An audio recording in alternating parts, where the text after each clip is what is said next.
né? Agora o sistema vai fazer isso para nós. Essa é o objetivo, né? É disponibilizar o link, jogar no YouTube, etc. e tal, para ajudar os alunos. Eu criei umas ferramentas para deixar vocês um pouco mais perto, né? Apesar de longe, né? Que épico isso, que o fanista. Mas funcionou bem. Eu não sei se alguém aqui não me conhecia, eu não só lecionei previdenciário, né, até o momento, eu não sei. Eu sei que dei aula para Eva só. Alguém mais teve aula de previdência comigo ou não? Eu tive, professora. Quem é você? Fernanda Capelleço. Oi, Fernanda. E provavelmente obrigada. A gente bastante, porque eu estou fazendo estágio na quarta vara.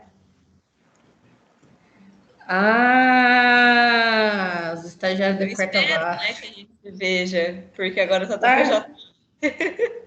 Pois é, então espera, né, esse negócio passar, gente. Ixi, sério mesmo, é complicada a forma que a gente tá, mas é sério esse trem, viu? Só quem pegou já vai saber, é bem sério mesmo. É importante a gente estar vivo e finalizar da melhor forma possível aí o conteúdo. Eu fiquei nas férias, eu peguei o Covid, meu sócio, eu fiquei 28 dias. 28 dias, eu não tenho nem problema de saúde. Então, se pegar os pessoal da velha guarda, vai matar, leva assim, ó. Ai. Gente, então tá, vou começar a conversar com vocês. Não sei se vocês viram o AVA, se alguém tiver algum problema com o AVA, aí conversa com a professora coordenadora, né? Eu já montei para vocês, eu vou colocando sempre algumas coisas. Eu gosto de alimentar bem o sistema com bastante interatividade para ficar mais divertido, né? Talvez eu possa fazer também vídeo de processo de execução para vocês, eu não sei ainda, né? Mas eu coloquei já a data das provas. Deixa eu compartilhar aqui com vocês, que eu cuidei disso aí esse final de semana. Onde estão as provas? Resumo, direito. Isso. Só um pouquinho que eu vou abrir aqui para vocês. Tá lá no AVA, se vocês acessarem lá, mas eu vou mandar para a Eva também, ela dispara lá no data das provas. Eu montei uma planilha. Para nós já se organizarmos, né? Eu tive que saber exatamente quantas aulas a gente vai ter, para eu pegar toda a ementa da faculdade, da Unic. Vou na faculdade também falando isso para dar uma olhada nos livros impressos que tem lá, mas eu vou trabalhar com livro em PDF. Comprei um de tutela inibitória. Hoje eu trouxe uma decisão interlocutória para vocês verem de um caso concreto, que é tutela inibitória. Está no escritório outro livro que eu gosto, que é do Pedro Lenz, esquematizado, que ele é bem didático. Hoje eu quero deixar vocês felizes, sabe? Conversar com vocês, para vocês entenderem o que a gente vai conversar, porque a disciplina em si, ela é um tanto bem teórica. Não é, assim, aquela coisa, sabe aquelas regras bem fechadas, assim, do direito civil, direito processual civil? Então, é a disciplina, só que a gente precisa passar e é bem importante, né? Então, é isso que eu vim compartilhar, para vocês saberem o que a gente está falando. Vou mandar no seu WhatsApp, tá, Eva, as provas aqui já. Você manda para a galera, tá no portal também, mas eu já mandei no WhatsApp dela. Lá também no AVA, o AVA de vocês é o coraçãozinho. Também está o link das aulas. Eu já tinha deixado esse link piloto, levando em consideração que poderia dar algum problema, né, no AVA. Eu já criei um link, já está lá também para vocês, e vai ser até o final do semestre. Eu vou ativar o mudo da galera aí que está fazendo um barulho aqui. Se alguém quiser tirar depois, pode tirar, tá? Para conversar comigo. Nós estamos em 8. Uau! Preciso saber se nosso quórum é 8 mesmo, mas eu creio que não. Sempre fica presente uns 30%, 40%. Deve ser uns 20, pelo menos, né? 8 pessoas no ano semestre é muito pouco. Não deve chegar a 20, não, mas tem um pouquinho a mais. Mas primeiro dia de aula dá um desconto. Faz sentido, então. Gislaine, Júlio, Renzo, Fausto, eu lembro também desse nome. Não lembro do rosto, porque eu só lembro dos nomes, né? De alguns deles. Rodrigo de Souza está entrando, welcome. Nós vamos ter 10 aulas até dezembro. Olha só, gente, vai piscar e acabou a matéria. É conteúdo pra caramba, hein? Conteúdo pra caramba. Vocês têm acesso à ementa ou não? Não, né? Ou tem? Acho que deve ter em algum lugar esse plano de ensino. Eu não sei se tem. Enfim, eu fiz pesquisa, né, em relação com vários livros para saber qual que seria a forma mais didática. Então, assim, eu vou cumprir a ementa, assim, cravada, tudo que pede. Só que eu vou seguir uma parte didática que, no meu ponto de vista, fica mais claro para vocês, que é a ordem do Código de Processo Civil. Começa no artigo 771, por exemplo, a nossa matéria do Código de Processo Civil. Então, eu vou começar, né, de acordo com o que está falando lá no código, de disposições gerais, partes, competência. O que nós estamos falando para começo de matéria? Nossa matéria é o quê, né? Afinal de contas. Vocês vão amar isso aqui, porque na época que eu aprendi isso aqui na faculdade, tinha um ódio tão grande que eu não entendia nada. Falei, não, vai ser diferente agora. Igual o previdenciário, o pessoal vai amar isso aqui, que processo civil eu gosto muito também. Procedimentos especiais e tutelas inibitórias, é o coração da nossa matéria. Vocês já tiveram cumprimento de sentença, né? Porque quando a gente estuda processo civil, para vocês chegarem até a minha agora, vocês já devem ter visto toda a instrução processual, né? Inclusive o cumprimento de sentença, né, judicial. Nós vamos falar aqui de procedimentos especiais e tutelas inibitórias. Os procedimentos especiais que nós vamos iniciar são títulos extrajudiciais, né? Que a gente pode executar também, só que é extrajudicial. Tem essa diferença grande. Oi. Na verdade, sim? Execução e cumprimento de sentença a gente vai aprender esse semestre. Vocês aprendem, entendi. É que eu não sabia se vocês já tinham visto ou não. Mas na ordem, acaba o processo de conhecimento, entra no cumprimento de sentença, né? Que é o procedimento ordinário. E aí, isso aqui é uma outra coisa que seria depois. Na hora que vocês pegarem algum livro para manusear no sumário, vão perceber que fica depois, na ordem. Então, vocês vão ter concomitantemente o cumprimento de sentença e, né, execução de títulos extrajudiciais. Seria isso? Então, por hora, vocês estão prematuros ainda nessa matéria. Então, é isso. Faz toda a diferença, tá? Se vocês não viram ainda cumprimento de sentença, eu não posso chegar metralhando aqui algumas coisas que vocês não vão entender. Então, eu preciso saber o que vocês já viram. A última parte de processo civil foi o que vocês viram? Saneamento, partes, processo. Não lembro? Olha, professora, eu não lembro, mas o que eu tenho anotado no meu caderno foi legitimidade ativa para a propor ação rescisória. A gente parou nessa parte. Sim, ativa para propor ação. Sim, ação rescisória. Impugnação. Depois que a gente... Pode falar, por favor. Ação de impugnação, a gente viu tudo. Aí depois essa foi a última parte, que eu me lembre, né? Não, tá bom, faz sentido, porque a ação rescisória, me desculpa, Fernanda, né? É a ação que é cabível quando a gente termina, né, resumindo uma sentença, já passou o prazo de apelação, de recurso, se for de procedimento comum, e a gente não concorda, tem algum vício, tem uma ação que vai rescindir, rescisória. Então, nessa parte, a gente está aí mesmo, digamos que aqui, né? Agora nós vamos ver outras modalidades de execuções do processo civil. Isso mesmo, legal. Tá, eu tenho o costume de montar materiais em PDF para vocês, para ajudar no roteiro básico, mas também não adianta, essa matéria aqui, gente, tem que ler. Se não ler, não vai compreender. Deixa eu abrir aqui para vocês o que eu trouxe aqui. Eu não sei se todo mundo, como eu já falei, né, teve aula comigo ou não, mas eu vou começar fazendo uma situação que vai tomar da gente, que hoje é uma parte mais...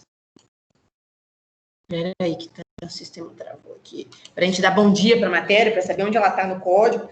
Se alguém estiver com o código impresso, por que impresso? Porque não tem Ctrl F na OAB, sabe? Isso aqui que eu ensino para os meus alunos, quem já foi meu aluno, é tão simples, mas faz toda a diferença você saber manusear o código. Abram lá no CPC, só para eu explicar para vocês o que a gente vai ver, para vocês entenderem com clareza o que eu estou falando.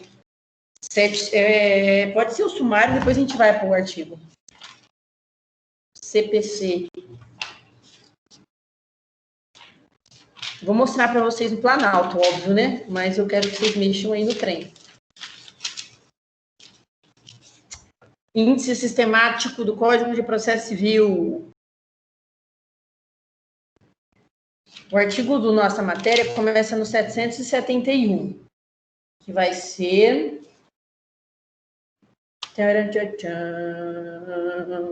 Livro 2, processo de execução, lá no sumário. Não sei se alguém está vendo, mas eu estou mexendo aqui. Eles deveriam também mexer. Capítulo 1, se vocês olharem o... É porque não tem no Planalto, por isso que eu estou pedindo para olhar no código, tá? Faz toda a diferença, porque, na verdade, o que acontece? A disciplina é o artigo 771, que é do processo de execução, né? E exatamente a ementa é isso, parte geral, natureza jurídica, artigo 771 ao 777, disposições gerais. Partes, quem que é o credor, quem pode ser credor, 778 ao 780 do Código de Processo Civil. Estou olhando no Vademecum, tá? Não consigo ajudar vocês a manusear agora. Competência, onde é que é o protocolo? Né? Existem incontáveis modalidades de execuções, né? A gente vai ver monitória, consignação em pagamento, né? Não é um tipo de execução, mas é uma forma extrajudicial também. Responsabilidade patrimonial das diversas espécies de execuções. Quando a gente entrar no título 2, gente, isso aqui, se vocês derem uma dormida, vocês acham que a gente está falando grego de poderes intergalácticos, porque é aquela situação assim, o que é uma ação de entrega de coisa? O que é uma execução, né, de entrega de coisa incerta? E assim por diante, de bens móveis, imóveis, semovente, e possessória, enfim. Eu gosto bastante. Pena que a gente não está na sala, porque eu ia fazer vocês manusear o código. Mas vamos lá, eu vou compartilhar uma tela aqui primeiro, vamos testar essas ferramentas novamente. Vou compartilhar aqui. Por favor, Microsoft Teams, compartilhe a tela para a galera.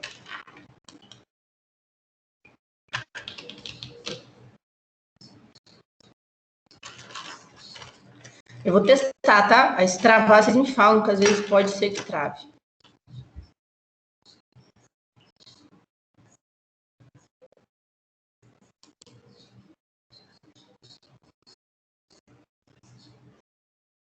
Tcharam. Eu tô só com uma tela aqui, então se alguém entrar na fila, vocês precisam me avisar.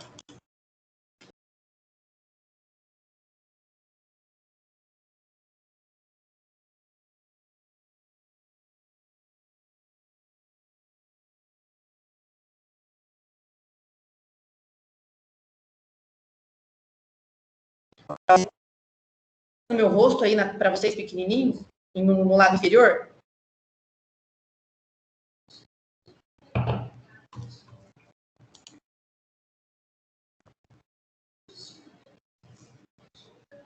Não estão vendo, não?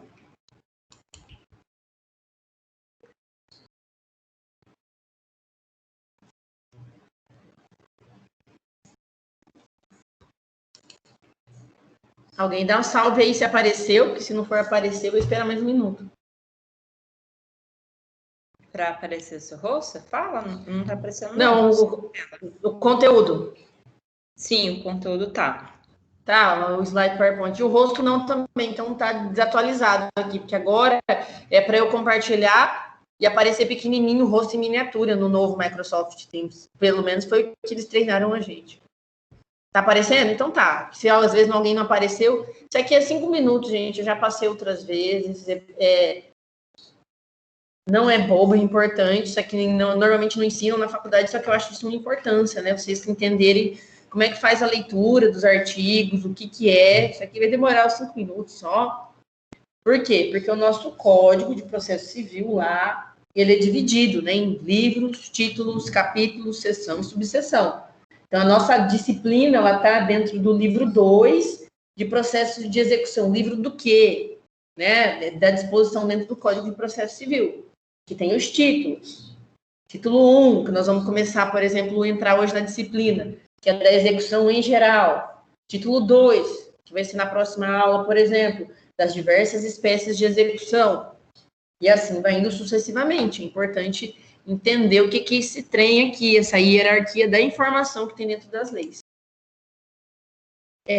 Se quem tiver no computador vai conseguir ler, porque tá grande, mas quem não conseguir, eu vou só ler para vocês o que é o artigo, né? É um dispositivo básico por meio do qual é introduzida uma nova ideia normalmente uma regra, norma, né? Os artigos são numerados utilizando os ordinais até o 9º. Então, não é 10º, é 10. Não é 11º, é 11 a leitura. Eu quase me retorço no túmulo quando eu escuto um acadêmico lendo errado, mas está tudo bem, porque não ensino isso aqui na faculdade e eu ensino. Então, vocês não vão mais falar errado. Tá bom? Parágrafo serve para dar uma espécie de explicação sobre o artigo, estabelecendo um esclarecimento ou uma exceção. Quando temos apenas um parágrafo, ele é escrito por extenso, exemplo, parágrafo único. E quando são vários, eles obedecem às mesmas regras de numeração de artigos, utilizando-se o símbolo do parágrafo. Quando vocês fizerem contratos, vai acontecer dessa forma também que faz. Isso aqui não é porque nós somos operadores, isso aqui é para tudo. Toda vez que for escrever, inclusive um contrato, você vai colocar parágrafo único, parágrafo primeiro e etc., que é uma explicação. Objeto do contrato, não sei o que lá, parágrafo primeiro, uma explicação das partes, explicação da forma, explicação de alguma situação. Incisos e alíneas, do lado superior direito aqui, os incisos representados por números ordinais, os números, né, os números ordinais mesmo, e as alíneas representadas por letras do alfabeto, as letrinhas pequenininhas que tem aquele hífen, não sei, aquele apóstrofo, acho que servem para enumerações, ou seja, são usados quando temos uma lista de informações. É a Constituição que tem bastante, né, normalmente. Né? Se vocês olharem lá o artigo 1º, 2º, tem várias alíneas e incisos. Preâmbulo, a gente tem o nosso da nossa Constituição, que é o mais habitual, que é um resumo, tipo, uma introdução, que vai tratar. Se você lê um preâmbulo de um livro, lê um preâmbulo de qualquer coisa, a emenda é seguida do preâmbulo, que é basicamente um parágrafo introdutório do que representa o espírito a que foi criada uma lei, por exemplo. Né, a utilização do preâmbulo não é comum na técnica legislativa empregada no Brasil. O exemplo que a gente tem maior mesmo é na Constituição Federal. Tá? Deixa eu fechar aqui, interromper.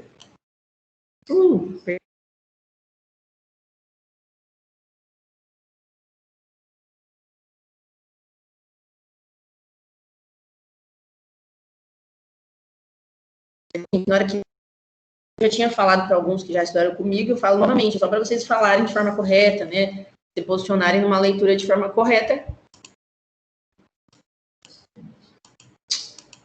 Não apareceu novamente, não, né? Sumiu, né, minha tela?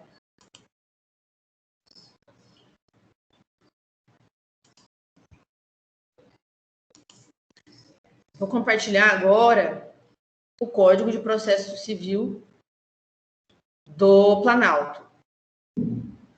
Eu gostaria que vocês olhassem no código manual mesmo, né? Por causa dessas situações, eu não sei o que vocês vão fazer na segunda fase da OAB, se alguém já passou na primeira fase, né? Porque no semestre pode fazer OAB, mas na época que eu fiz podia. A segunda fase é questão dissertativa. Vocês precisam começar a manusear o código. E existem formas, né? Eu já expliquei uma vez para vocês. Alguém já viu, né, como é que utiliza índice remissivo e sistemático do código comigo? Quem assistiu as primeiras aulas, acho que sim. Deixa eu interromper aqui. Espera só um pouquinho, gente. Vou aparecer.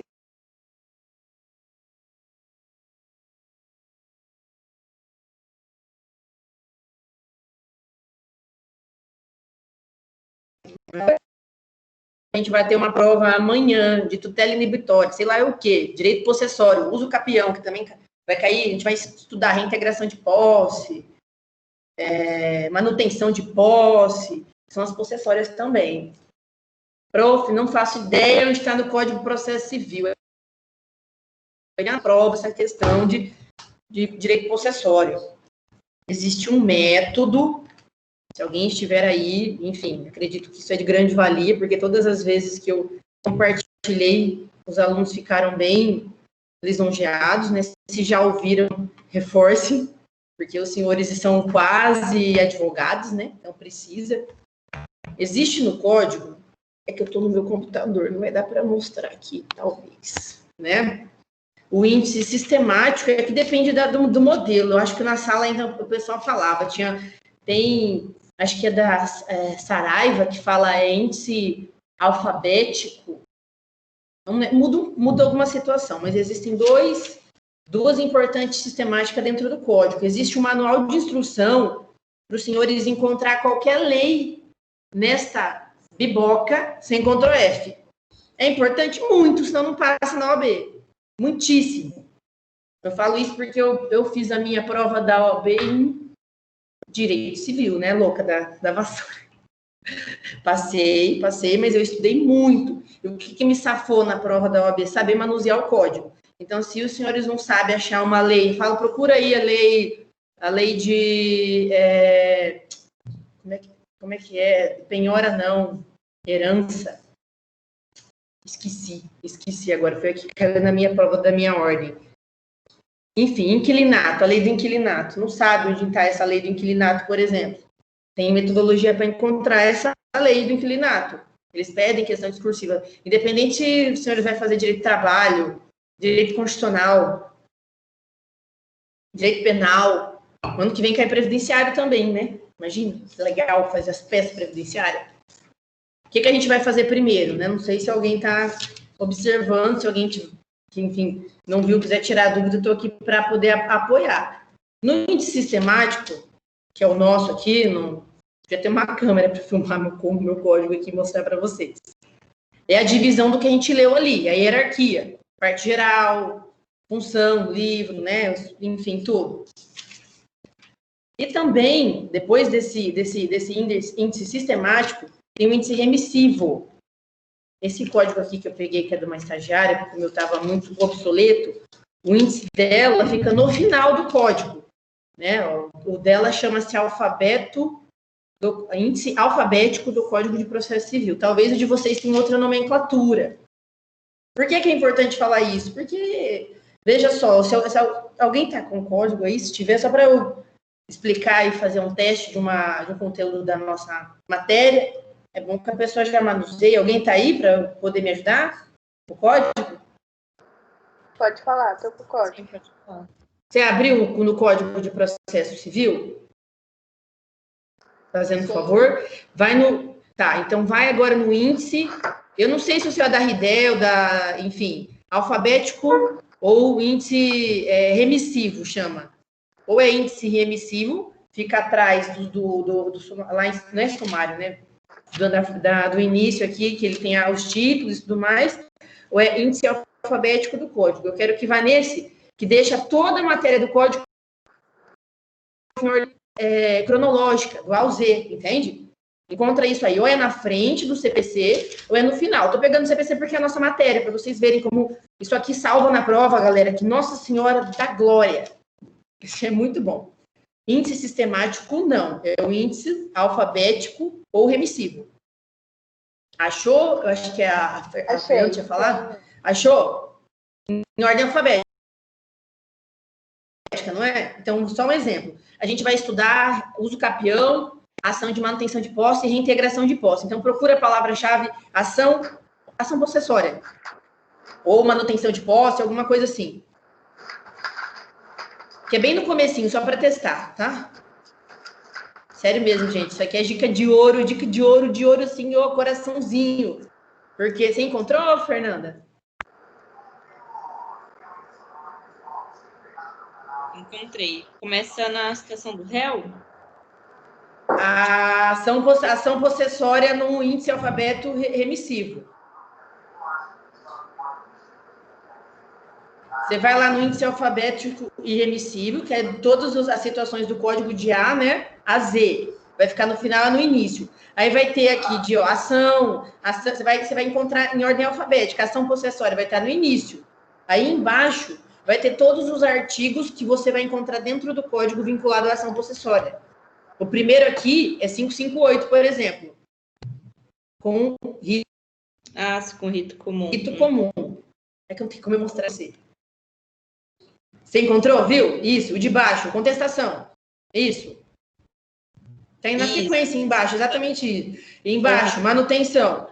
Então tá, olha onde que vai estar ali a citação a reintegração de posse, por exemplo, 559. Então o que a gente vai fazer? A gente vai lá no artigo, pega o primeiro aí, ó, 558, vai lá no Código de Processo Civil, no artigo 558, folheia. Ao presente, só isso aqui já passaram na OAB já. 558. Aí tá ali, ó, no artigo 558, você pode ler? Regem o procedimento de manutenção e de reintegração de posse às normas da seção 2 deste capítulo, quando a ação for proposta dentro de ano e dia da turbação ou do esbulho afirmado na petição inicial. Sim. Aí embaixo tem parágrafo. Esbulho é quando a pessoa é chutada da terra, digamos, quando ela saiu, né? Quando ela esse é o termo, tem um termo técnico, mas seria esbulho da posse, depende da reintegração ou atenção, dependendo, né, daquilo que você propõe. Se você for seguindo, por exemplo, aqui encontrou o artigo das ações possessórias, você vai seguindo no outro, ó, reintegração de posse, que é o 560. Ou seja, você acha onde está no código a matéria, entendeu? Daí, se você vai lá no outro, 560, fala de reintegração e manutenção de posse, é uma matéria de disciplina nossa. Olha o que ele fala embaixo ali, Fernanda, ele fala: o possuidor tem direito a ser mantido na posse em caso de turbação e reintegração em caso de esbulho. Isso aqui tem diferença, vai ser muito legal mostrar para vocês. Olha embaixo, vídeo, artigo 47, 70. O que isso significa? Que se nós formos no artigo 47 e 73 do CPC, vai ter alguma coisa que vai falar sobre manutenção de posse e integração de posse. Como assim? Por que você está falando isso? Porque se vocês pegarem esse raciocínio que eu estou com vocês conseguem resolver qualquer questão com o a fundo. Estou fazendo uma matéria de uma prova de mandado de segurança na Constituição. Não faço ideia o que é um mandado de segurança. Você sabe que está na Constituição já é um bom caminho. Você vai no índice sistemático, vai no índice remissivo na letra M, de mandado, vai ter o artigo. Aí você acha o artigo na Constituição Federal, e lá embaixo vai ter remissão à lei, porque mandado de segurança tem uma lei específica. Quem não sabe dessa forma. Mas você sabendo a lei do direito material que está, aí vocês vão investigando. E normalmente professores, né, nós, ou a banca da OAB, faz paráfrase do artigo. O que é paráfrase do artigo? Se você cair numa ação de direito civil, por exemplo, né? Não sei se alguém vai fazer direito civil também, que daí tem carteirinha da OAB preto, tá? É black, a carteirinha de quem passa em direito civil. Se vocês tiverem lá, por exemplo, uma questão aberta, discursiva, que for falar de manutenção ou reintegração de posse, Fernando, igual o artigo ali 560, resuma, você faz uma paráfrase. É assim que eu aprendi, quando eu fiz a segunda fase, né? A ter a aprovação no exame da ordem. O que é fazer uma paráfrase? Você não vai copiar o artigo, você vai escrever com as suas palavras. Trata-se de manutenção, aí você vai fazendo os termos do artigo 560, em que o possuidor tem a possibilidade, e vai fazendo paráfrase, troca a palavra que está no texto, né, da lei por uma outra do seu vocabulário mais adequado, e pronto, você consegue acertar a pergunta de forma integral. Alguém não entendeu? Porque se alguém não entendeu, não tem problema em explicar de novo, porque é muito importante. Pode ser que a gente volte, né, às aulas presenciais, né? Não sei, né? Se voltar, a prova vai ser com código, daí, utilizando essa forma de consulta, vocês vão ter, né, um resultado melhor na prova. E eu faço isso para o bem de vocês, inclusive, né? Que vocês já vão estar treinados para a OAB. Imagina que legal você sentar numa prova da OAB, eu não sei, estou falando de direito civil, que é a nossa matéria, né? Bem de família, lembrei, era esse trem que eu queria falar, que caiu no meu. Não sei onde está bem de família, mas você sabe que é Código Civil, Código do Processo Civil, não é? Bem de família. Tem uma lei específica do bem de família. Porque, por exemplo, se essa minha casa aqui for o único bem da minha família, existe uma regulamentação que protege esse direito, né, de propriedade. Pode ser que caia um trem assim que você nunca viu na sua prova. O que eu vou fazer? Vou chorar, ajoelhar? Não. Você vai pensar onde esse trem está no código. Não faço ideia. Começa pela Constituição Federal, porque tudo está lá na pirâmidezinha do ilustre Hans Kelsen. A tese é que tudo esteja dentro da Carta Magna nossa, tudo, inclusive direito de família. Aí você vai indo lá no índice onde que tem o alfabeto, né? Dependendo do código que o senhor, que a senhora tenha, né? Muda o nome, mas enfim. É importante que seja um índice que é em ordem alfabética. Aí você vai em bem de família. Bem de família, ou na Constituição Civil. Ah, encontrei o artigo. Vai lá no artigo dentro da Constituição ou dentro do Código Civil. E aí começa a ler, não pode ter preguiça. Tem que respirar fundo. Fala, Senhor, me ajuda. E vai. E vai dar certo. Tá bom? Até aqui tá tudo claro, gente. Eu faço essa introdução porque é bem pertinente para vocês, né? Esse vício do Ctrl+F, eu que sou advogada utilizo muito o Ctrl+F, que é o buscar, né? Na internet. Só que os senhores não podem ter esse vício. Porque hoje em dia, morando em Primavera, que é uma cidade pequena, os senhores sabem que tem muitos bacharéis que não têm aprovação na OAB. E são excelentes advogados. Excelentes advogados, não, na verdade, porque não são advogados. Eu nem sei, né, como é que é esse negócio. Enfim. E por que isso? Não tem esse hábito de ter esse estudo, desenvolver, né, amar. Tinha uma época que eu ia para a faculdade que eu falava, né, eu tinha bis naquela época e eu não conseguia nem colocar dentro. Imagina, carregar esse trem para nada. Na verdade, sim, é para o futuro de vocês. Não é ladainha.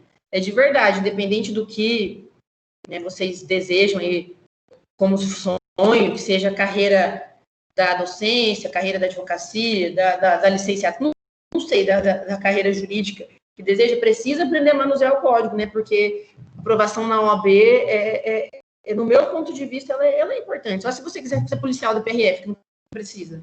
Ou fazer alguma outra coisa, concurso tribunal, que não precisa dessa situação. Vocês sumiram para mim. Por favor, computador, aparece pelo menos os bonequinhos dos meus alunos.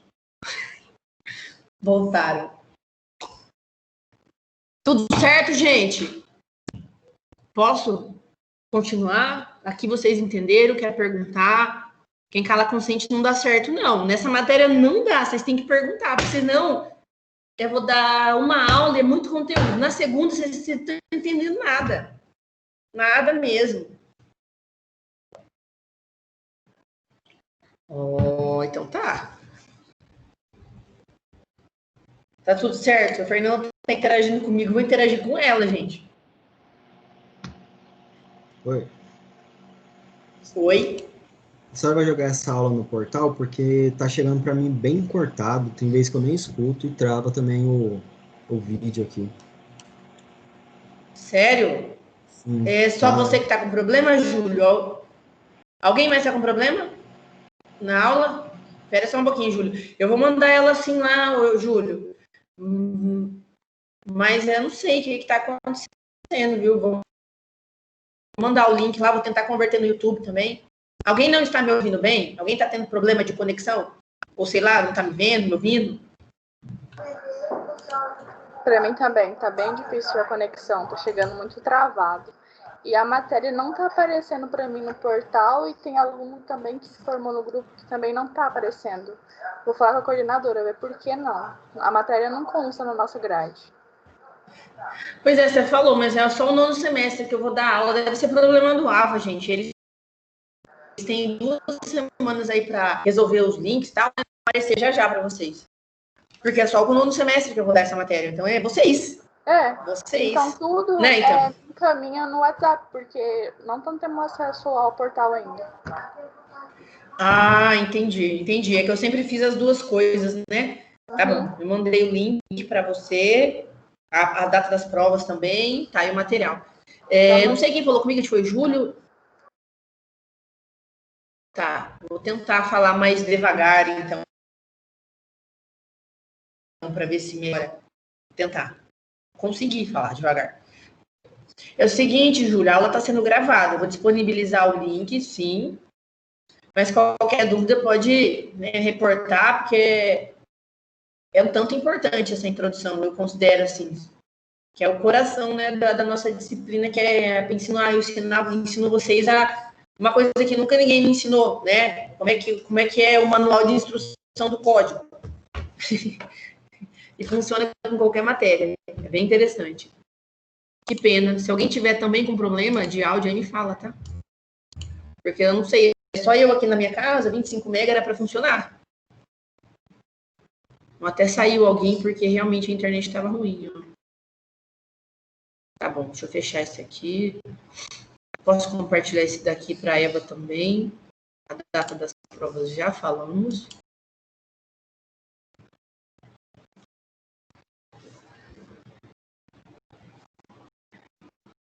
Um pouquinho que eu tô fechando aqui.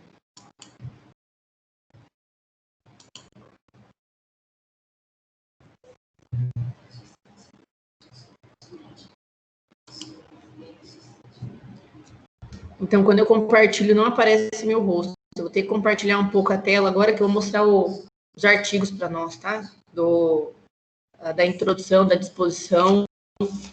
Por exemplo, aqui, ó, na emenda, são 12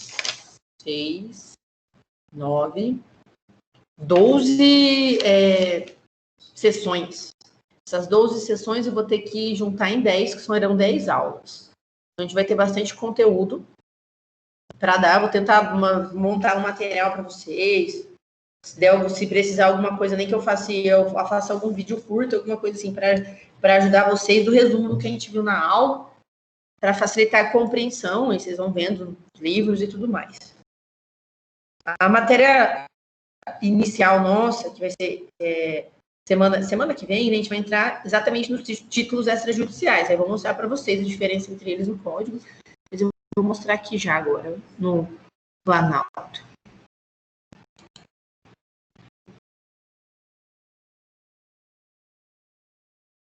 Alguém está usando o computador aqui, a aula?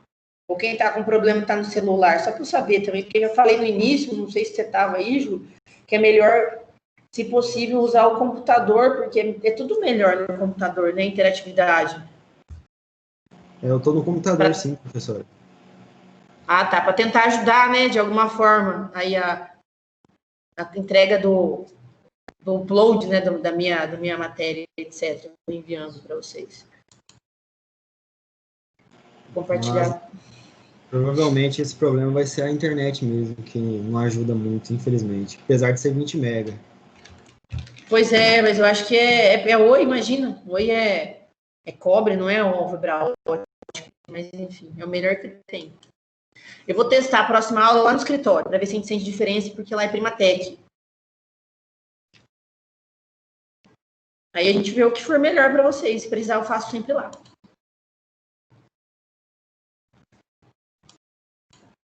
Porque eu comprei o fonezinho de Bluetooth.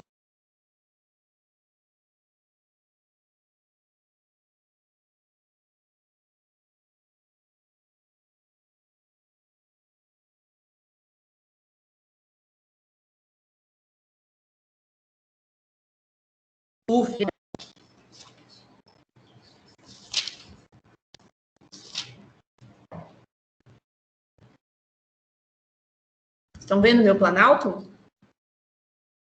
Negativo. Vamos esperar, então. Um minutinho. Avisa aí quando aparecer, fazendo um favor. Abre também aí numa aba, quem está com o computador o Planalto, que vai ajudar. Agora apareceu. Beleza. É que eu não consigo pintar muito. Eu vou transformar em PDF, eu consigo riscar e tal. Eu gosto de fazer tipo uma lousa com o material, né? Aí vocês conseguem prestar mais atenção. Olha aqui que a gente acabou de ler, ó. Eu vou tentar ficar em azulzinho. Título 2, processo de execução. Para vocês entenderem, a gente está falando de execução. Vai começar com títulos extrajudiciais. Depois nós vamos para a tutela inibitória. Trouxe para vocês hoje uma decisão, um processo que eu fiz há pouco. Título 1, execução em geral. Capítulo 1, disposições gerais. Como se fosse a natureza, né, jurídica, que consiste. Este livro do quê? Parte de execução, artigo 771. Não sei se vocês viram aqui, gente, no Planalto, tem um martelinho do lado de todos os artigos. Isso aqui é uma bênção quem criou, porque na hora que a gente clica, eu não vou clicar porque vai que trava tudo. Cai na jurisprudência relacionada à matéria. Então, pega a visão aí, se vocês quiserem um dia fazer alguma situação acadêmica, ou no escritório, onde vocês trabalham, tudo que for, nem tudo, né? Mas as leis principais do Planalto, tendo esse martelinho aqui do lado do artigo, ou a balança, ó, visualizar jurisprudência consolidada do artigo 771. O que significa? Que você clica aqui, vai te direcionar para uma tela de qual que é o entendimento mais consolidado em relação à temática. E aí a gente fica mais fácil o estudo. Ah, eu quero fazer uma ação sobre, não sei, alguma coisa, vamos usar o exemplo da possessória, que é o que está na minha cabeça. Vai lá no artigo 560, por exemplo, que vai estar lá o martelinho com a jurisprudência, para vocês entenderem tudo na prática, no caso concreto. Mais uma dica aqui, hein, de ouro. Este livro regula procedimento de execução fundado em título extrajudicial. O que é extrajudicial? São vários, nota de câmbio, nota promissória, cheque, tudo que não é uma sentença, viu, gente? Se vocês não viram ainda, quando a gente executa uma sentença, é judicial. O juiz decidiu qualquer coisa, a gente vai fazer o cumprimento de sentença. Agora a gente vai fazer o quê? Uma execução extrajudicial. Tô devendo uma nota promissória, pode ser um contrato também, tudo que é extrajudicial, que não saiu do martelo do juiz, entende? E suas disposições aplicam também no que couber aos procedimentos especiais de execução, aos atos executivos realizados no procedimento de cumprimento de sentença, bem como os efeitos de atos ou fatos processuais que a lei atribuir força executiva. Eu vou ter que voltar aqui, porque eu não gosto de ficar falando e mostrando a tela. Eu gosto que vocês olhem para mim, por isso que eu queria saber. Vou falar para a professora.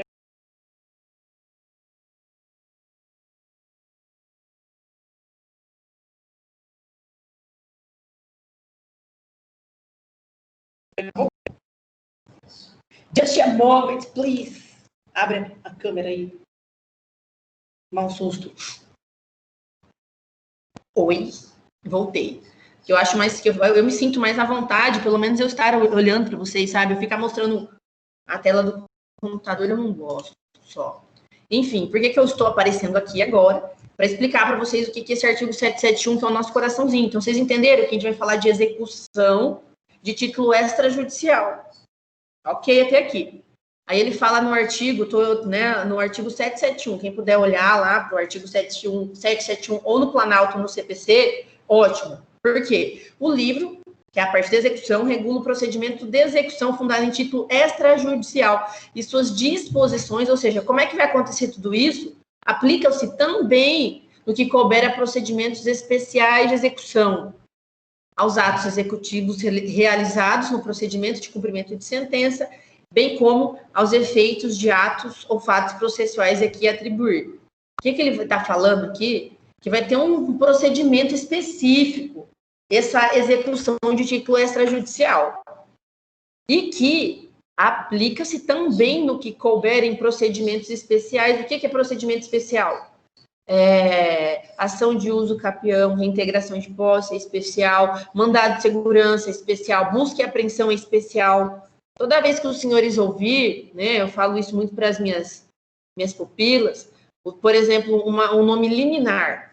Quando a gente usa o nome liminar dentro do processo civil, tem a ver com tutela de urgência, que eu creio que vocês sabem o que é, para antecipar os efeitos da tutela. Só que por que usa essa diferença de nomenclatura? Porque o procedimento especial traz a liminar. Vocês vão ver quando a gente falar de ação possessória, ação de reintegração, ação de consignação e pagamento. Essas ações que têm um nome específico, elas são especiais e, portanto, tem um procedimento específico, especiais. E, por exemplo, quando a gente falar de liminar, está dentro delas. Não pode usar, não é que não pode, é inadequado juridicamente falando. A gente entrar com uma consignação em pagamento que é específico lá e colocar tutela de urgência. Por quê? Porque o rito é especial. E na hora que a gente lê os artigos, que seja da reintegração de posse, quando alguém está lá na fazenda, resumindo, né, saiu da fazenda, quero reintegrar a posse, tem o rito específico lá. A gente tem que seguir aquele rito redondinho, o advogado, né, para juiz conceder o nosso direito ao nosso cliente, né, autor ou réu, independente da situação. Então, essa parte ela é bem importante. Depois que a gente entra lá pelo artigo 783, aí que vai virar aquela salada. Eu tô tentando separar a saladinha na cabeça de vocês aqui agora, porque a gente vai seguir a sequência do código. Eu estou com a cabeça baixa porque eu tô vendo o código aqui que não tem no Planalto, tá bom? 771, parte geral, natureza jurídica, partes, quem que pode ser credor, quem pode ser devedor, 778 é parte, ó, isso. Aí depois é competência, 781, onde que eu protocolo essa execução desse extrajudicial, como é que eu faço esse negócio aí? Requisitos necessários para realizar qualquer execução. Até esses dias eu fiz uma ação, que a gente acaba ficando viciado, que é advogado, né? Fiz uma ação bem simples, eu nem lembro o que era. Aí, né, a minha estagiária me ajudou, fez a ação, ficou perfeitinha lá, só ajustei algumas coisas que era simples. E aí, na hora, como advogada, eu falei, putz, não tem planilha de cálculo. Por quê? Quando a gente vai entrar com uma ação judicial, mesmo que seja devolução de danos materiais, era uma ação de passagem aérea, lembrei, o valor era X, R$700, por exemplo. Se não juntar a planilha de cálculo, agora eu achei o fundamento, eu lembrava da prática, né, o juiz simplesmente ele pode indeferir, porque é requisito obrigatório, né, a dívida tem que ser líquida, certa e exigível. Como é que eu faço isso? Índice, planilha de atualização monetária, é difícil? Não é. Hoje, se eu somar 3 vezes a mesma conta, dá 3 resultados diferentes. Eu só não erro porque tem sistema de cálculo, tem Excel, né? A gente tem que ter boa vontade que a gente consegue resolver o que a gente precisa resolver na advocacia. Então, essa parte vai ser bem interessante nossa aqui. Deixa eu fechar meu PJ que está aberto aqui, porque eu acho que esse bichinho está comendo a internet nossa aqui. Tá. Lá no artigo 771, novamente. Parágrafo único. Aplicam-se subsidiariamente à execução as disposições do livro 1 da parte especial. Subsidiariamente. Não sei se vocês já viram isso na parte de petição inicial, que tem pedido subsidiário, pedido alternativo. Esses termos a gente vai usar aqui agora, nessa parte da matéria agora de vocês. Então, se às vezes eu tento descomplicar o direito processual, que é o que eu mais gosto, mas às vezes eu posso falar alguma coisa que seja grego. Então, vocês podem perguntar que eu falo novamente. Por quê? Porque tudo aquilo que os senhores, eu não sei se viu, né? Igual a colega falou, Franciele, eu não vi ainda a parte de cumprimento de sentença. Então, tá, vou tomar cuidado com as palavras. Mas quando a gente usa o termo subsidiário no direito, significa que pode ser este aqui, mas se o juiz não quiser, aquele outro ali. Tem uma responsabilidade menor, né? Você quer menos algo subsidiário. Algo alternativo, tanto faz. Se o juiz me der X, obrigação de fazer, obrigação de não fazer, obrigação de entregar, obrigação de não entregar, coisa certa, incerta, tanto faz. Então, toda vez que vocês ouvirem esse termo subsidiário, inclusive nos pedidos, onde dá sucumbência recíproca, por exemplo, quando a gente trata de pedidos, tem que tomar muito cuidado, né? Não sei se os senhores sabem, faz pedido na petição inicial, independente do que a gente está falando lá.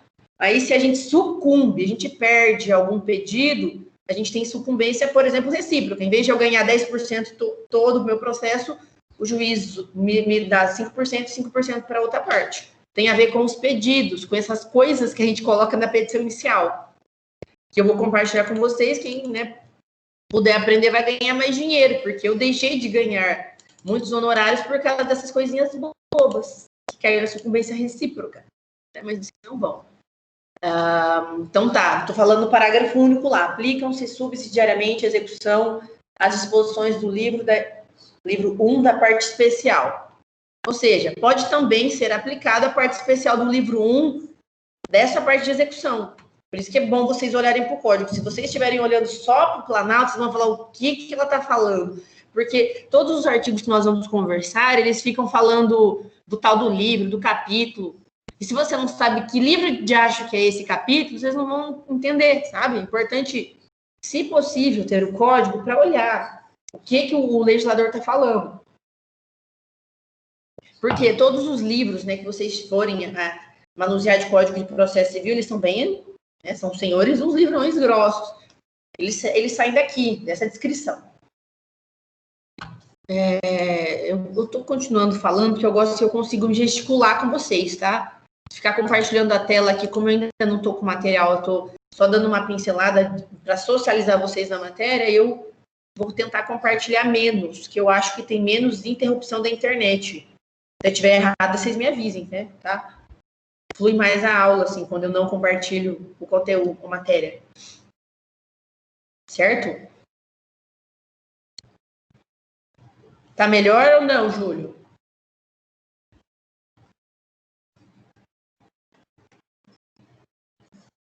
Júlio. Oi, agora parece que tá rodando um pouco melhor, mas ainda tem uns cortes. Talvez é a internet minha também, né, professora? Não Pode ser. sua. Mas eu vou tentar para vocês, eu fiquei, né, quem me sabe, me conhece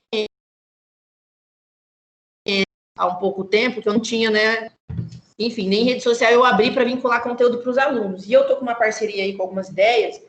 Se ficar dessa forma assim, eu vou começar a dar aula para vocês como se fosse cursinho. Eu arrumei um espaço que eu vou ter flip chart, sabe, aqueles branco, aí filma, tudo profissional, para vocês sentirem como se eu estivesse na sala de aula.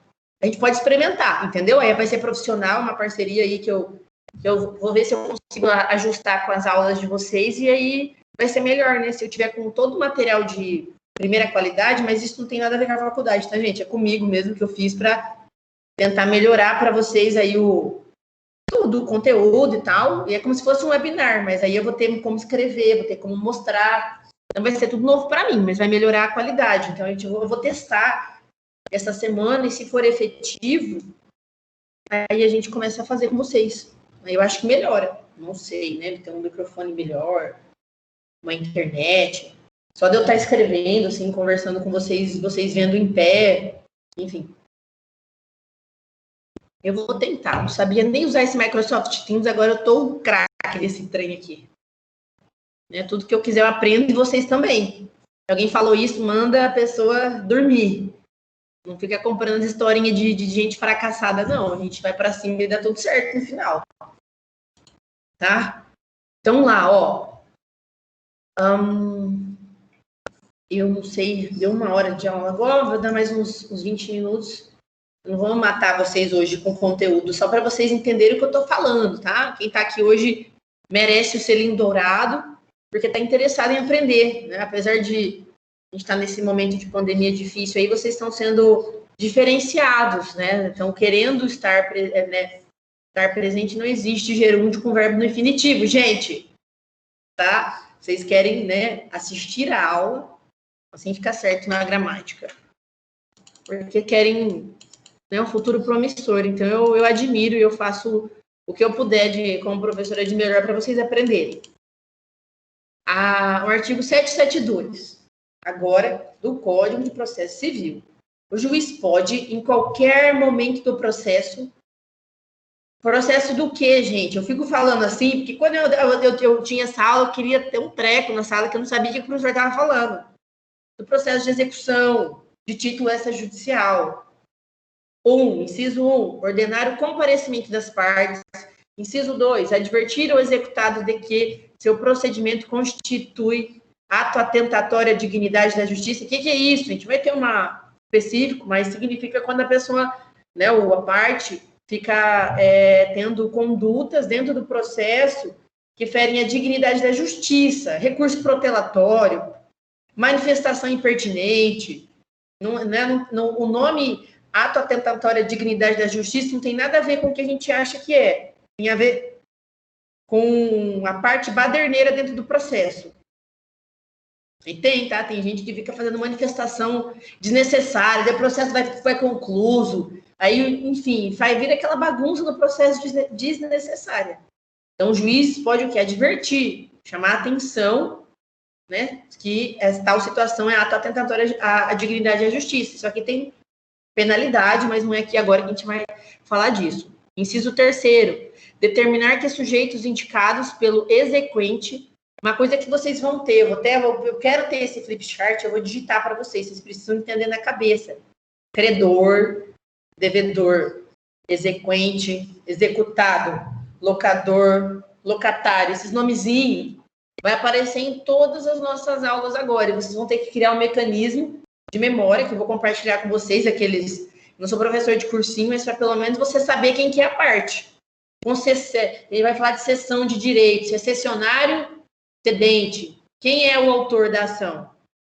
É o cedente, quem está cedendo direito. Cessionário, quem está recebendo direito. Locador, é o dono da casa. Locatário, quem está morando na casa. Vocês entendem?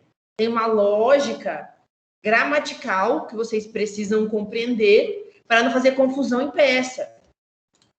Eu sei disso, né? Porque eu já tive algumas experiência com vários acadêmicos. Eu já dei, inclusive, monitoria para alguns acadêmicos aí de vocês da Unic, para ajudar no exame da ordem, e confunde as partes. E tá tudo bem, porque ninguém nunca explicou isso para vocês. Então, eu vou trazer isso para vocês saberem como é que é o nome dentro de cada procedimento de forma correta, nos termos de quem? Do Código de Processo Civil. Quem está falando isso? Código de Processo Civil. Né? Não tirei de nenhum lugar que não vai ser fundamental assim, para vocês. Inciso 3º. Vai ser mais divertido depois, só estou dando uma pincelada, tá, gente? Eu vou montar material, a gente vai vídeo. Determinar que os sujeitos indicados pelo exequente forneçam informações geral relacionadas ao objeto da execução, tais como documentos e dados que tenham em seu poder, assinando-lhe prazo razoável. Resumindo, esse artigo 772 está falando o que o juiz pode fazer de ofício a qualquer momento. Sem pedir, sem que a parte peticione, requeira em juízo. O 773 também. O juiz poderá, de ofício ao requerimento, determinar medidas necessárias ao cumprimento da ordem de entrega de documentos e dados. Parágrafo único. Quando em decorrência do disposto deste artigo o juízo receber dados sigilosos para execução, o juiz adotará medidas necessárias para assegurar a confidencialidade. Se alguém já acessou o processo que tem segredo de justiça, por exemplo, se eu tiver um processo aí, a Eva está na tela aqui da Eva, segredo de justiça, vocês não vão conseguir procurar no PJE, né, que é o nosso peticionamento eletrônico, porque é segredo de justiça. E nem pelo menos eu não sei, né, um assessor, mas acredito que só o juiz. Porque, por exemplo, as meninas lá têm o acesso, não consegue. Quando é segredo de justiça, nem com senha de assessor consegue acessar. Porque são sigilosos. Existem algumas premissas para um processo ser considerado sigiloso dentro do Código de Processo Civil. A gente não vai falar aqui nesse momento agora, mas é um rol taxativo. Você colocar depois sigilo, CPC, artigo, vai achar.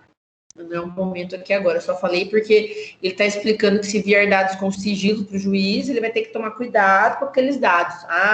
Eu vou executar não sei o que, estou com o imposto de renda aqui da Eva, da Fernanda, tem que tomar cuidado. São dados sigilosos, dados bancários, imposto de renda.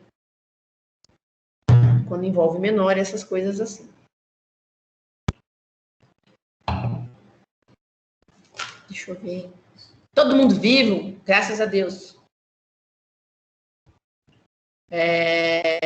Eu não estou compartilhando, como eu falei para vocês, né, para evitar esse trenzinho de parar. 774. No 774, olha como que é, gente. É que eu não sei se alguém aqui não gosta de processo civil, mas eu adoro. Processo civil, para mim, é igual matemática. Se você ler com cuidado, ele vai se autoalimentando, sabe? Aí no 774 ele fala assim, o que é esses atos atentatórios à dignidade? Considera-se atentatória à dignidade da justiça conduta comissiva ou omissiva do executado que, ou seja, que a pessoa faça e não faça, né? Omissão e comissão, que tem a ação. Fraudar credor, fraude à execução, fraudar credores. Estou me divorciando do João e aí eu tiro todos os bens do meu nome. Fraude à execução, fraude a credor, etc. Inciso 2. Se opõe maliciosamente à execução, empregando ardes e meios ardilosos. Né? Já peguei gente assim, mas não é o caso, pessoa que age com má fé, assim, bem escancarada no processo, para tentar oferir vantagem, sabe? Procuração falsa, laranja, essas coisas tudo. Vocês já ouviram? Isso existe. Inciso 3. dificulta ou embaraça a realização da penhora. Quem faz esse tipo de conduta, por algum motivo, tá, considera-se que está atentando à dignidade da justiça. Ou seja, são atos absolutamente protelatórios, que não têm um objetivo de resolver a lide, é de tumultuar o processo. Inciso 4º, resiste injustificadamente às ordens judiciais. Também ato atentatório à dignidade. Né? O juiz pede, né, ir por uma audiência, faltar sem o devido fundamento, existem penalidades. Inciso 5º, intimado não indica ao juiz quais são e onde estão os bens sujeitos à penhora. Aquele não credor, né, devedor, que mesmo intimado, não fala para o juiz onde está o carro, onde está qualquer coisa, né, que ele esteja procurando. Estou falando do carro porque é um bem móvel, né, um bem imóvel, um imóvel. É o exemplo que vem na cabeça aqui mais. Deixa eu mostrar aqui. Já deu 1 hora aqui agora. Eu vou estender com vocês. É porque assim, eu vou estender mais um pouquinho aqui com vocês. Não sei se dou intervalo, porque eu não vou fechar hoje 3 horas. É mais só para contextualizar vocês aqui. Não sei se alguém está olhando o código, mas até aqui, vocês estão entendendo o macro que eu estou querendo que vocês compreendam? Que a gente vai falar de um monte de situação. Por exemplo, eu estou com a ementa aqui, ó, que é a próxima aula. Execução de prestação de fazer, execução de prestação de não fazer, execução de entregar coisa fundada em título extrajudicial. Tá vendo como o termo ele é um termo mais abstrato? A gente vai entender regras gerais que pode ser aplicado para procedimentos especiais, então é importante. Vocês precisam entender que o Código de Processo Civil, que é o que vocês estão vendo agora e vão ver, ele é o coração e o esqueleto do processo. Quem entende processo civil consegue aprender qualquer área do direito, direcionado ao direito civil, né? Obviamente, processual civil. E daí sai constitucional, consumidor, previdenciário, família, tudo. Por quê? Você está falando de processo civil. Processo civil é como se fosse a musculatura e o osso do ser humano. É a parte mais interessante. Se você sabe o fio da meada raiz, quando vai para os procedimentos especiais, que tem especificidades, vocês têm facilidade, entende? Eu falo por mim, eu falo sobre processualista civil, cada dia aprendendo, né? A gente tem que ter sempre essa humildade de estar aqui sempre aprendendo. Também gosto de deixar claro para quem estuda comigo que não existe pergunta boba, que vai ter vezes que talvez eu não possa saber no momento, mas que eu procuro, trago depois um complemento e a gente aprende junto. No meu ponto de vista, é tolo alguém dizer que sabe tudo, né? Exaurir o conhecimento em qualquer área, de qualquer coisa. Né? A humildade fez hoje eu poder estar aqui dando aula para vocês, e sempre vai ser assim, não existe pergunta boba. Se eu falar alguma coisa, ou se às vezes eu não saber, às vezes sempre vai vir aqueles exemplos da tia, do vô, da terra de não sei quem, ainda mais aqui, que a gente vai falar tudo de manutenção de posse, né, de terra e etc. Não tem problema nenhum. As dúvidas, elas são sempre bem-vindas. Eu sou a pessoa muito receptiva com dúvidas. Então, vocês, alunos que fazem afiar minha lâmina, né? Estudar bastante para poder me comunicar de uma forma clara com vocês, para poder tentar inserir esse conteúdo que é um tanto denso de uma forma mais leve. Para vocês falarem, nossa, é só isso.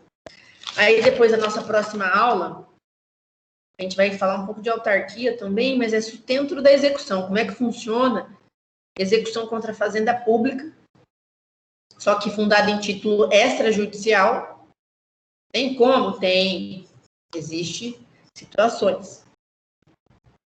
Ação de execução de alimentos, se alguém for pai aqui e não pagar pensão alimentícia, a gente vai aprender também. Como é bem prático, eu não sei como a gente vai fazer isso, mas eu vou pensar também em fazer algumas atividades para vocês tentarem desenvolver a peça, né? Não sei se vocês já passaram pelo núcleo de prática jurídica. O nome aqui é outro, né? Eu não sei como fala aqui o de vocês. O estágio supervisionado. vocês atendem, né, em tese, e peticionam. A gente tentar fazer um modelo de cada situação, depois eu mando para vocês como que deveria ser feito, só para mesmo para aprendizado. Né? E a forma que eu explicar para vocês, por exemplo, como confeccionar uma peça, é a forma que eu aprendi para a OAB. Então, já pode ir aprendendo isso antes de vocês comprarem o Damásio, quando passar na segunda fase. Né? Que eu tenho muito cuidado com a parte de artigo, a parte de preâmbulo, a parte de competência, a parte de tudo, né? Pedidos e tal. Então, assim, se puder ensinar vocês nessa parte do processo em si, civil, e também inserir um pouco de conteúdo, eu não sei se vocês vão fazer, mas se não fazer, independente da área, a forma é o mesmo. É isso que eu quero que vocês compreendam. O processo civil, a forma é a mesma. Essa parte. A parte da gente vai ver ação coletivas também, tutelas inibitórias. Que foi o livro aqui que eu trouxe. Eu trouxe mais um despacho. Eu vou abrir esse, eu vou compartilhar com vocês. Tutela inibitória. Eu vou explicar para vocês o que é e eu vou mostrar um despacho aqui. Aí amanhã eu vou pintar direitinho assim, o nome do cliente, né, para vocês não verem o nome do meu cliente, e eu posso passar para a Eva compartilhar para vocês entenderem. Perdão. Esse tempo seco. Porque uma tutela inibitória é uma tutela bem pouco utilizada na prática. Eu mesmo já peticionei uns 3 processos só de tutela inibitória. Eu nem me lembrava, né? Porque eu estudei na faculdade que acho que era essa tutela inibitória. Né? Mas a gente tem que fazer meio que leitura assim, do nome. Tutela, né? Algo vai antecipar os efeitos de alguma coisa. E inibitória vai inibir algum ato. O juiz vai conceder uma tutela que vai inibir algum ato de quem? Do réu. No caso, né, se eu sou o autor dessa situação aí. Eu vou abrir aqui para vocês, vamos ver essa decisão.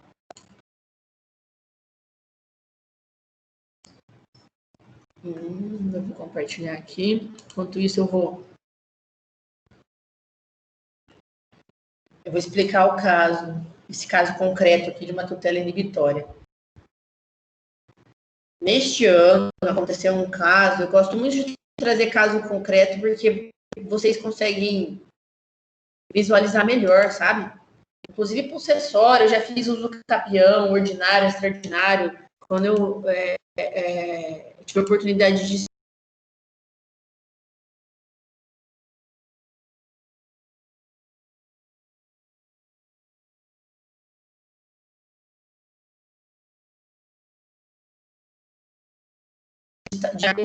por favor, compartilha. Ó, enquanto vai aparecendo aí, eu vou falando com vocês. É uma ação de acidente de trânsito. Minha cliente tem uma caminhonete e um Corolla deu ré. Aí, o que aconteceu?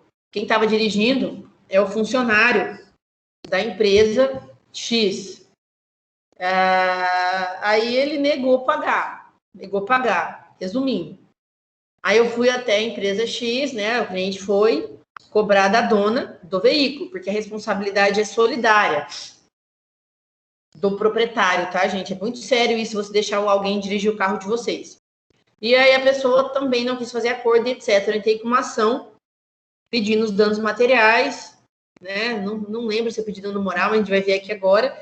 E uma tutela inibitória. Vou ler aqui a decisão e aí eu vou explicar depois o que é. Trata-se de ação indenizatória de danos materiais e morais decorrente de acidente de trânsito, acumulado com tutela inibitória pleiteada. Nome do meu cliente. Desculpa. Estava ali. Tá, enfim. Era o carro do meu cliente, é uma caminhonete, o que bateu é um Corolla. Traz os fatos. Alegam os reclamantes que, em síntese, 21 de novembro de 2019, por volta de 8 horas, a reclamante trafegava na rua Bento Gonçalves, conduzindo uma caminhonete, placa não sei o que lá, em Primavera do Leste, quando colidiu com o veículo Corolla, Abarroou, que estava em sua frente, de proprietária reclamada, né? O nome, primeiro tem problema, Tânia, mas conduzido na ocasião pelo reclamado Francisco, posto que este realizou uma manobra DRE sem os devidos cuidados. Apontam-se que dirigiam até o local onde o condutor do Corolla laborava, não, o nome da empresa aqui, né? E o mesmo informou a primeira requerente que não tinha condições de arcar com os prejuízos causados. Já a segunda requerida, dona do automóvel, alegou não ter conhecimento do ocorrido e que também não arcaria com os prejuízos no veículo na ocasião. Relatam que realizaram ligações e notificações extrajudicial via R aos requeridos para que efetuassem o pagamento do prejuízo causado, porém restavam infrutíferas, bem como que existe prova suficiente para obtenção. Ou seja, fiz boletim de ocorrência, foto, orçamento, etc. Sustentam que houve danos materiais no para-choque dianteiro e lanterna dianteira do lado direito e que realizaram orçamentos de reparação e substituição. Asseveram que tenham de resolver o conflito, tentaram resolver extrajudicial com os requeridos, não tiveram êxito. Vieram os seguintes documentos, aí tem aqui, né, bem interessante. Em síntese, relato, isso aqui foi do Viner? Acho que foi.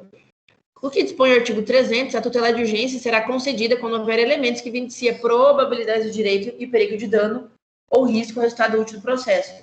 Da análise detida nos autos, revela-se prematuro, aqui que é o trem da nossa matéria, o deferimento da tutela de urgência nesta fase de cognição sumária, uma vez que não identificam requisitos próprios ao excepcional deferimento da tutela.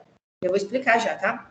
Além disso, tem-se no momento apenas a versão dos fatos relatados pelos reclamantes, e as provas materiais juntadas denotam apenas o que houve uma colisão, mas a dinâmica dos fatos deve ser avaliada após a formação do contraditório e da ampla defesa. Ademais, também é ausente o requisito da urgência, pois não apresentadas evidências de insolvência dos reclamados, nem que estejam dilapidando o patrimônio para não honrar com eventual reparação e danos que venha a ser definida dos autos. Então, ele indeferiu o pedido de tutela de urgência inibitória. Eu vou aparecer no meu rosto aqui agora, só para explicar isso aqui.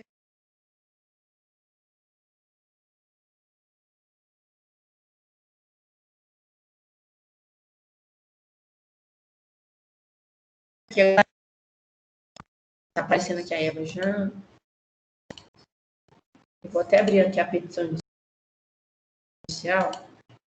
O que eu queria nessa peça aqui? Para vocês entenderem. A minha cliente teve o carro, o acidente, né? Teve danos materiais, foi caro, acho que deu R$6.000. A Tânia falou que não ia pagar, a reclamada, uma delas. Aí o que eu peguei e falei, vou pedir uma tutela inibitória para bloquear o Renavan do Corolla dela.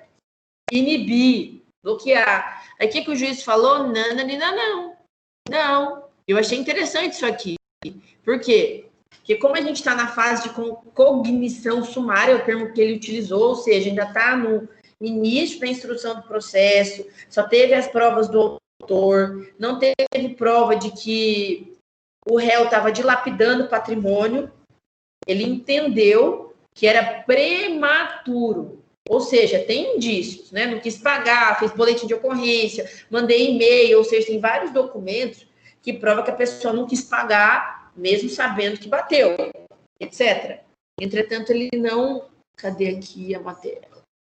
Se eu vou achar para vocês aqui, Amanda e Leonardo, a parte da liminar. É interessante, né, essa tutela. Na verdade, como é que eu pensei nisso?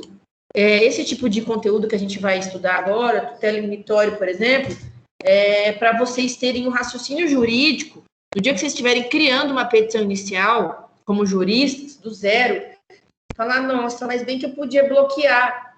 São ferramentas excepcionais que a gente vai poder inserir aí no HD para poder auxiliar numa petição inicial. Deu certo a minha tutela inibitória aqui, de início não deu, mas eu pedi, né? Eu pedi, se lá no final do processo acontecer ela vender e não tiver nenhum bem, aí eu posso usar esse o fundamento. Olha, excelência, eu me informei, início, que a pessoa, né, etc., né, são fundamentos. Mostra a nossa boa-fé. Só estou abrindo aqui para falar bem dessa parte para vocês. Um pouquinho. Computador. Foi legal essa tutela inibitória. Fazia tempo que eu não fazia uma. E eu fiz bem agora há pouco tempo. Eu pedi essa tutela inaudita altera par. Que é isso? Sem a citação do réu. É o nome em latim. A gente vai ter muito nome em latim. Eu não sou adepta a latim, que eu falo português, né? Mas no direito civil, processual civil, vocês precisam ter familiaridade com alguns termos no latim. Como, por exemplo, inaudita altera par, que é o quê? Sem a citação do réu, vai fazer uma tutela de urgência, né, de caráter inibitória, né, diante da situação fática, assim, explanada, bem como da certeza e liquidez do direito dos reclamantes, passamos a expor o pedido dessa tutela. Os reclamantes buscaram os reclamados para que este fizesse uma proposta de quitação das despesas do veículo. Na presença da primeira reclamante, o segundo reclamado afirmou que não possuía condições de arcar com os prejuízos que causara, e que sabia que estava errado, mas não tinha como pagar, pois trabalhava como freelancer. Questionado sobre o conhecimento que seriam tanto este quanto sua patroa proprietária responsabilizados pela demanda, esta afirmava que era para os reclamantes procurarem os seus direitos. Diante disto, ilustre juízo aqui, está claramente evidenciado o risco de dano, já que a eventual demora no processamento da presente demanda causará ainda mais prejuízo aos reclamantes do que causou e vem causando. Eles estão ainda com o carro, com a lanterna quebrada. A possibilidade de que o reclamado venda o veículo Corolla, que poderia garantir a dívida, é medida per se garante. Ou seja, eu estou puxando o peixe para o lado do meu cliente. Por que o juiz não concedeu? Porque eu não provei com o documento que ele está dilapidando o patrimônio, vendendo. É muito complicado esse tipo de prova. Por outro lado, a probabilidade do direito está absolutamente caracterizada nas provas colacionadas nesses autos, sendo inegável a verossimilhança das alegações. Esse termo não, eu gosto de usar, mas ele também não tem, mas no CPC, tá? É risco do direito, né, e probabilidade do direito e risco de dano. Verossimilhança é a mesma coisa que probabilidade, mas não usa mais esse termo. Se vocês olharem lá no artigo 300, não tem mais verossimilhança. O máximo do bom direito não tem. A verossimilhança das alegações, até mesmo porque, como dito, as mesmas foram cabalmente provadas, até a notificação extrajudicial enviada e ignorada pelos reclamados. Então, eu enviei uma notificação extrajudicial via cartório, o réu assinou, proprietário do veículo, e ainda assim não quis pagar e negociar. Então, né, eu tinha fundamento também, mas o juiz está no direito dele. Voltando a usar ao amparo legal, de que o pedido liminar, a reclamante busca bases no Código de Processo Civil. Tem uma lei específica, e o artigo 300, que fala da probabilidade do direito e o risco de dano ao processo. Eu quero falar aqui, ó, tem tanta coisa, vou falar isso aqui. A tutela de urgência hora pretendida e inibitória consiste no deferimento da tutela inibitória para que este juízo digne-se a determinar o bloqueio do Renajude. Renajude é o RG do carro, quem não sabe, tá? Bloquear o documento sobre o veículo Corolla, marca tal, de propriedade da segunda reclamada, a fim de que estes não se tornem insolventes a dívida que a sentença de mérito declarará. Portanto, requer-se provimento para que seja deferida a liminar inaudita altera partes, ou seja, sem a citação do réu, para que este juízo determine a segunda reclamada, a dona do carro, que é solidária, efetue a anotação no bem. Eu não pedi para o juiz dar o bem para o meu cliente, eu pedi para anotar no documento, né, que está sobre o óbice processual. Bem retromencionado, que está sobre guarita jurisdicional até a sentença meritória, sob pena de pagamento de multa. Ou seja, fiz o pedido, ficou bem bonitinho, mas não deu certo. Mas eu fiz. Vocês viram? Divertido o despacho. Eu vou arrumar eles para vocês, amanhã eu vou passar para vocês lerem ele, tá? É isso que é tutela inibitória. Olha que divertido eu falei. Vocês entenderam, né? Gostaram? que eu estendi um pouquinho mais aqui, para a gente não ficar às 3 horas, né? Tá sem intervalo. Só para vocês entenderem, tentar animar, né? Um pouquinho mais aí vocês, que essa matéria nossa, estudem, perguntem, leiam, né? Que uma hora água mole, pedra dura, tanto bate até que fura. Eu tenho consciência que às vezes não vão estar compreendendo tudo, mas não precisa, vocês estão vendo isso aqui pela primeira vez. Tá tudo bem, eu também um dia vi isso aqui pela primeira vez. Né? Então, se vocês entenderem o básico, que é o que eu proponho, vocês vão conseguir entender com o tempo intermediário, com o tempo avançado e com o tempo criar teses, né? Dentro de um processo como esse que eu contei, que eu compartilhei com vocês. Então, a tutela inibitória é só uma parte, né? Uma tutela diferente, não é uma ação. Vocês vão ter que pensar em qual momento, no caso concreto, que vocês podem utilizar, entende? Eu só dei esse exemplo porque foi o último que eu protocolei, então fica bem fácil para eu poder compartilhar com vocês a experiência. E aí, Júlio, Renzo, Tainara, Gislaine, Fernanda e a Eva. Vocês entenderam? Tá tudo certo? Pode desativar o mute. Tudo certo aqui. É Júlio, né? Beleza, Júlio. Se alguém mais quiser falar, gente, hoje eu queria dar uns sustinhos no bom sentido, né? Para vocês entenderem o que seria isso aí. Depois é pau na máquina, a gente vai conversar bastante. É muito conteúdo, viu? Então, sem estresse, respira, vamos cumprir a ementa, vamos entender o que está no código, na sequência, que assim fica claro na cabeça, né? Vamos seguir o código. E junto a gente vai se apoiando aí para ter um melhor aprendizado possível dessa parte de execução. Vocês podem usar para qualquer outra área depois. Quer falar mais alguém aí? Alguma coisa? Tcharam. Eu queria compartilhar um vídeo, mas não sei se eu vou conseguir mostrar para vocês. Vou postar também lá depois da Eva mandar e vocês assistirem. Bem legal para explicar essa situação aqui inicial.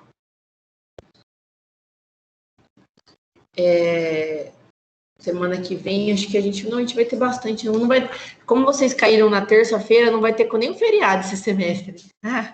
Só vai cair para a galera de segunda os feriados. A gente vai ter 10 aulas. Outra turma minha, eu vou ter 7 aulas. Coitado do povo, vou ter que juntar as matérias muito, né? Compilar, não vou conseguir falar que nem para vocês, mas tá bom.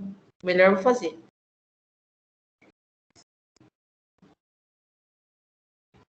Oi. Ô, galera, eu não sei se o pessoal tá aí, tá vendo? Não tiver, enfim. Se vocês precisarem de mim, vocês mandam lá a mensagem para Eva, que ela me reporta, tá bom? Hoje, o que eu queria, que né, a professora falou que era para apresentar as ementas, eu não gosto muito de ficar mostrando as ementas, porque é muita coisa. Eu queria contextualizar vocês dentro da matéria, para entender onde vocês vão utilizar no caso prático, sabe? Sempre que eu tiver alguma coisa assim do escritório, eu vou trazer para vocês terem contato com um caso concreto, para ver que nem é tão não usual. Porque a partir da próxima aula eu vou começar a falar de umas coisas que parece abstrato, mas não é, você entende? Tutela inibitória. Não vai estar no livro esse exemplo que eu falei para vocês. Mas, com um exemplo desse, agora vocês entendem, por exemplo, o que significa. É igual quando a gente for falar, a obrigação de fazer, de não fazer, de dar, de entregar, coisa certa, incerta, que de acho que é isso? Vou dar exemplo. Bem, assim, tranquilo para vocês compreenderem. Aí eu vou pensar também se eu vou montar também exercício para fixação, né? Se a prova ficar EAD ainda, gente, a gente ficar EAD, a metodologia das provas vão ser toda objetiva, porque não faz sentido fazer discursiva, tá? Para vocês. Não tem problema com isso, eu quero aqui que vocês aprendam mesmo. Então, eu vou montar material, né? No dia que eu der o conteúdo assim, falar, putz, esse conteúdo é um pouco, nem que eu faça um vídeo de 3 minutos para vocês e vou mandando daí para não sou blogueira, mas é para tentar ajudar vocês mesmo, de alguma forma, trazer essa linguagem mais acessível da lei, que é um tanto truncado nessa parte do do Código de Processo Civil. E aí a gente vai se apoiando, tá bom? Se tiver dúvida, Júlio, alguém aí, ou como é que mexe no Vadimeco, manda mensagem que eu explico. Vocês não podem ter dúvida nisso, não. Tem que passar na OAB. Pode deixar, professor, eu agradeço. Tá? De verdade mesmo. Porque aí a gente pode te ajudar. E vai que voltar às aulas, né? Não sei, a gente tem que arrumar a vacina. Não quero morrer desse trem, não. Pelo amor de Deus. E nenhum de vocês. Eu abençoo todos os alunos. Todo mundo vivo. Pelo amor de Deus. Eu vou esperar o link salvar aqui, Júlio. Demora um pouco. Aí eu vou colocar no AVA, dessa aula introdutória. Vou mandar para a Eva também, né? Quem não tiver com acesso ao AVA. Só que, se eu não me engano, para vocês terem acesso, eu preciso converter isso aqui no YouTube. Mas amanhã eu vou dar um jeito, a gente descobre lá, eu descubro. Tá bom? Eu vou compartilhando com vocês. Diz que quando mudar o AVA lá, vai migrar automático a aula. Depois que a gente dá, vai subir, assim, ela gravada automático para a plataforma. Fica tranquilo. Tá bom? Era isso, viu, gente? Hoje eu dei uma esticada aqui, porque era a aula mais introdutória, para não ficar às 3 horas falando de ementa e tudo mais, para familiarizar da parte prática e usual da matéria. E a gente vai conversando, tá? Todo mundo aí, eu estou à disposição. Se quiser sair, pode sair. Se quiser perguntar alguma coisa, pode perguntar. Estamos aí na escuta, tá bom? Eu vou compartilhar lá, vou na biblioteca olhar se tem livro, que é legal para vocês. Se não tiver, compra o livrinho em PDF, gente. O impresso, vai ser importante para vocês lerem agora. Porque só quando eu monto material é muito simples, né? Eu faço uma linguagem bem simples. É importante ler o livro, que tem a linguagem jurista aqui, né? Tá bom? Vou parar de gravar aqui. E muito obrigado quem esteve, né? Quem está aqui com a gente. Depender de mim aqui, vocês vão aprender o que for possível. E o que eu perceber que eventualmente tenham de dúvida, a gente vai adaptando para ficar mais didático.